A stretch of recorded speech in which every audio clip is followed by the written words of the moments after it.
આજે નામદાર સુપ્રીમ કોર્ટના નિવૃત્ત ન્યાયાધીશ રંजना દેસાઈજીની અધ્યક્ષતામાં યુસીસી કમિટીની મીટિંગ હતી અને એમાં અમને આમંત્રિત કરવામાં આવ્યા હતા।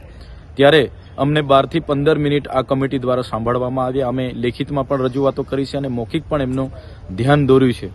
અમે ગુજરાતમાં વસતા આદિ અનાદિકાળથી આદિવાસી સમાજ જેમની પોતાની નીતિ નિયમો, પરંપરાઓ, રૂઢિઓ, પ્રથાઓ અલગ છે, જેમ કે દીકરા દીકરી ભાગી જાય એને પતિ પત્ની તરીકે સ્વીકારવામાં આવે, બાળકો પણ એ ધારણ કરી શકે, જેમને મન મેળાપ નહીં આવે એના છૂટાછેડા પણ પંચ બેસીને કરતું હોય છે, જેને દીકરી હોય દીકરો ના હોય એ ઉત્તરાધિકારી તરીકે દીકરીનો જમાઈ લાવીને પણ એને ઉત્તરાધિકારી તરીકે નક્કી કરતા હોય છે। ગોદ લેવાની વાત છે, વારસાઈ કરવાની વાત છે।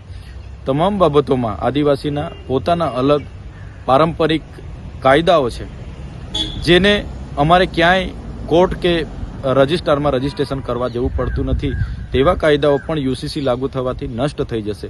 સાથે સાથે જે વિધવા હોય, વિધુર હોય એને અમારો સમાજ પુનઃ લગ્ન કરવાની પરવાનગી આપે છે। સાથે બહુપત્નીત્વ, બહુપતિત્વ પણ છે। સાથે અનેક પ્રકારના એવા કાનૂનો જે વર્ષોથી ચાલે છે, આ યુસીસી લાગુ થવાથી નાશ થવાની ભીતિ છે।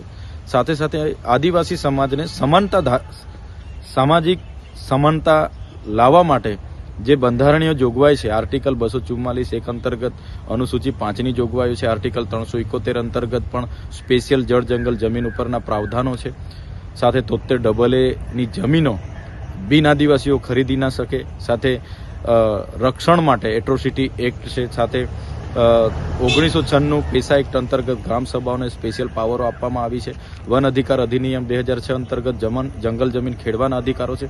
યુસીસી લાગુ થવાથી તમામ કાયદાઓ નષ્ટ થશે એવી ચોક્કસ અમને ભીતિ સેવાઈ રહી છે। ત્યારે યુસીસી લાગુ થાય એમાં આદિવાસી સમાજને સંપૂર્ણપણે બાકાત રાખવામાં આવે એવી અમારી માંગણી છે અને જલ્દ સે જલ્દ એની લેખિતમાં આદિવાસી સમાજને આપવામાં આવે એવી અમે આજે માંગણી કરી છે।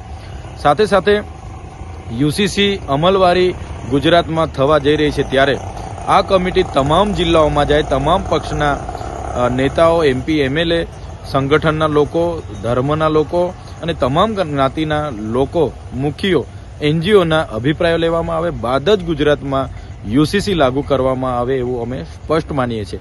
આજે આપણે સમાન નાગરિક સંહિતાની વાત કરીએ છીએ, પણ આઝાદીના 78 વર્ષ બાદ પણ આજે આદિવાસીની જેટલી આબાદી છે એટલી હિસ્સેદારી નથી। એટલા માટે આદિવાસીઓને આમાંથી બાકાત રાખવામાં આવે એવી અમે સ્પષ્ટ માંગણી કરી છે અને આ કમિટી દ્વારા એની નોંધ પણ લેવામાં આવી છે અને જ્યાં પણ જરૂર લાગશે અમે ફરીવાર પણ રજૂઆત કરવા ત્યાં પહોંચીશું।